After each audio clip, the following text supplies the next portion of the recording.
A few years ago, a friend showed me an investment opportunity. The strange thing wasn't the opportunity itself. The strange thing was the conversation that followed.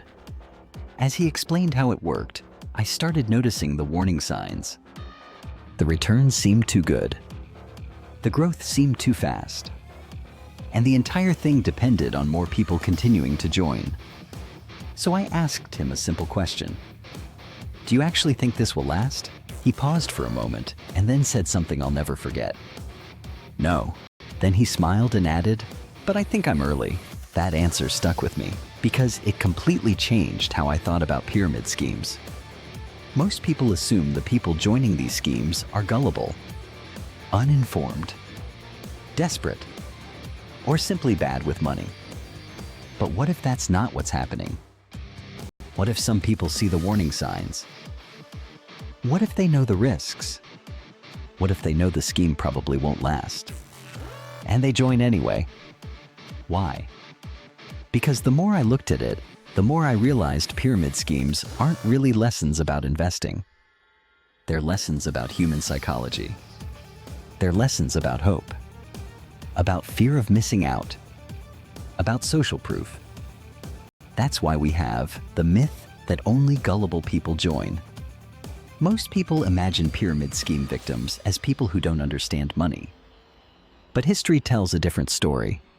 Doctors have joined. Business owners have joined. Professionals have joined. People with decades of experience have joined. Why? Because pyramid schemes don't target stupidity. They target human emotions. And human emotions affect everyone.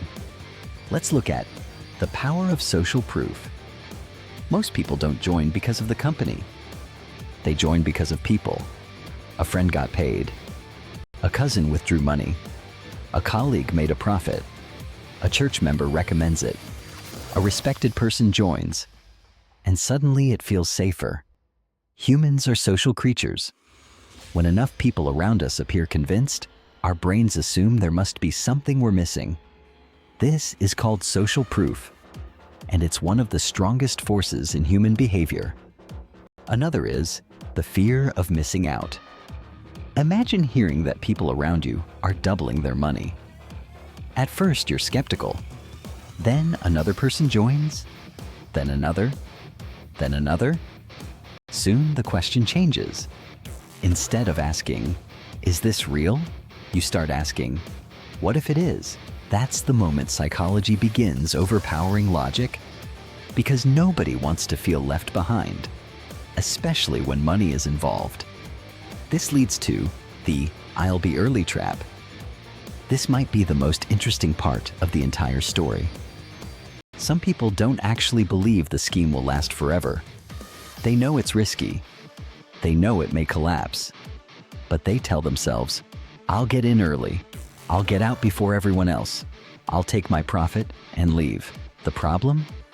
Almost everyone thinks the same thing. And mathematically, most people cannot be early. Yet optimism convinces each participant that they will be the exception. However, people aren't buying returns. They're buying hope. This is where many analyses stop too soon. People aren't just investing in returns. They're investing in possibility. The possibility of paying school fees. The possibility of clearing debt. The possibility of escaping financial stress. The possibility of catching up. And when someone feels stuck financially, that possibility becomes incredibly attractive. And here's why they never truly disappear. Every generation thinks it has learned the lesson. Yet new schemes keep appearing. Why? Because the product isn't the scheme. The product is hope. And there will always be people looking for faster ways to improve their lives. As long as financial pressure exists, someone will try to sell a shortcut. The real lesson. The real lesson isn't smart people should know better, because intelligence alone doesn't protect people. The real lesson is understanding the psychological forces at work.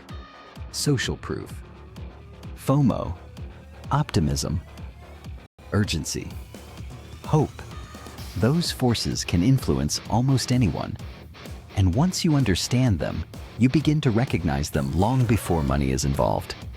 Maybe the question was never, how do people fall for pyramid schemes? Maybe the better question is, what makes intelligent people ignore warning signs they can clearly see? Because pyramid schemes aren't really lessons about investing. They're lessons about human nature. And human nature hasn't changed nearly as much as we like to believe. This channel explores the psychology of money, wealth, and financial behavior in Kenya. If you enjoy conversations like this, subscribe for more weekly videos. And let me ask you, have you ever seen someone join a scheme even when the warning signs were obvious? What do you think convinced them? Let me know in the comments.